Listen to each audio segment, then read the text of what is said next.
Throughout the many episodes of Adventure Time, there's been many downright absurd and silly episodes, but the episode we'll dive into involves Finn falling into a 2-year hallucinogenic trip, and the only escape is having to mature. The episode I'm talking about is Hall of the Egress. It begins with Jake and Finn coming upon a cave. Finn, very excited, rushes in and activates a trap, leaving him stuck inside alone. Inside, he notices 3 paths that he has to pick between. He takes the middle one. While going down this path, he decides to leave pieces of his shirt to not get lost, but this doesn't last long as the path he is taking has a sudden drop that prevents him from going back. He falls into a room that has an upside down snowman and a vault door with the words Hall of Egress written on it. Finn tries everything to get the door open, from pulling, pushing, and even throwing a rock from the snowman he saw earlier, but the door just won't budge. Exhausted, Finn closes his eyes and rests his head on the door. In doing so, he ends up getting past the vault door. Confused, Finn opens his eyes only to wake up back at the start and everything being back where it was, like the rock from the snowman he threw earlier. He notices that he can successfully get past the door by closing his eyes. This is where he realizes that every time he closes his eyes, he is in some sort of invisible maze. So he starts to examine everything that is around him,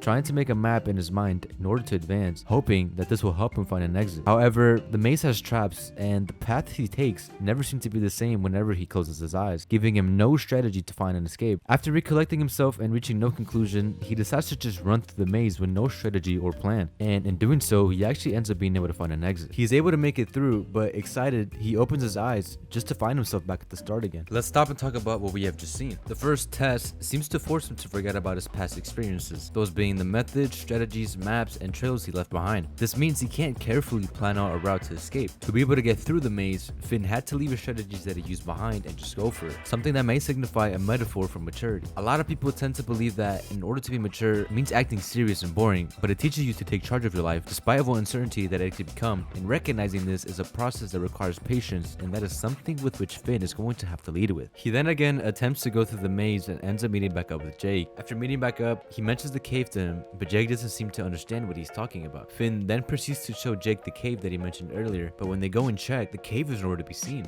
Later, Finn tells all of his friends the story of what had happened to him, hoping that they would help him find a solution, but none of his friends seem to understand either. The next morning, it shows that Finn did not sleep well that night. Bimo tells Finn to just open his eyes, and Finn agreeing he does, just to end up back in front of the vault door. Feeling surrendered, he tries to live his life as he always has, only this time with his eyes closed. It's been almost a month of Finn living like this, and he keeps trying to explain to Jake about the cave, but again, he doesn't seem to remember anything about it. He tells Finn that he's just hallucinating and decides to open his eyes for him, restarting the process again. This starts to become a problem for Finn. Every time it closes in on a month, Jake opens Finn's eyes, thinking that he is saving him from a hallucination. Finn mentions that Jake has done this over 30 times now, and assuming that he's been doing this for close to a month each time, this means that Finn has been living this loop for roughly 2 years or more. He also mentions that he'll only open his eyes when something different happens. Jake can't help but to think that Finn is just hallucinating, which leaves Finn upset because he understands that there's no way for Jake to understand what is going on. As what happens to a lot of us when we have to face personal crisis, our friends can be a great support, but the advice and moral support only reaches up to a certain point, and there are times when you feel like they're just telling you the same thing every time. Finn understands that this will only take him down the same path over and over again. Realizing this, Finn now knows that he will have to face this alone by walking away from his family,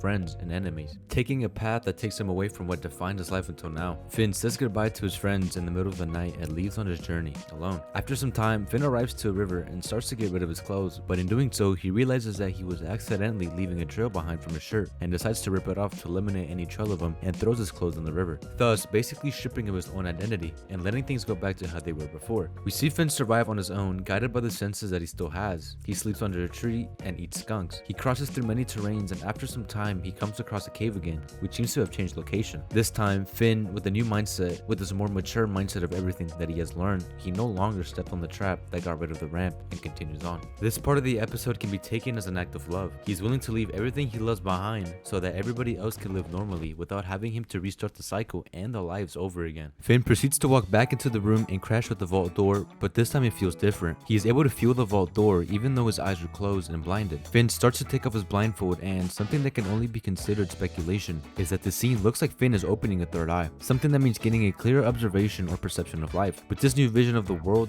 Finn is now able to go through the maze with his eyes open without having to restart again. It also shows that Finn is able to see everything in the outside. Now, with Finn being able to see everything, he starts to run towards Jake since the maze is no longer hidden from him. Finn successfully comes out of the cave and grabs Jake with excitement, and this is how the episode ends. A phrase that Princess Bubblegum said to Finn can be heard while he was running towards Jake in the maze. She says, "Hurry, Finn. At the seashell center lies a cornucopia's smallest door. But what does this quote mean exactly? It's not 100% sure, but the closest thing could be that since the cornucopia is source of endless abundance, while normally the abundance is related to the fruits of the earth, it could also mean spiritual abundance. The doors can also represent access, so the smallest door being the smallest access. The seashell can represent spiritual evolution and movement from outward to inward, and the spiral represents movement from the contemplating of the surrounding world to the world of thoughts. In short, this could be saying that sometimes in life you have to go in circles to really find something that works, and sometimes it requires patience and a little maturity of things. But what do I know?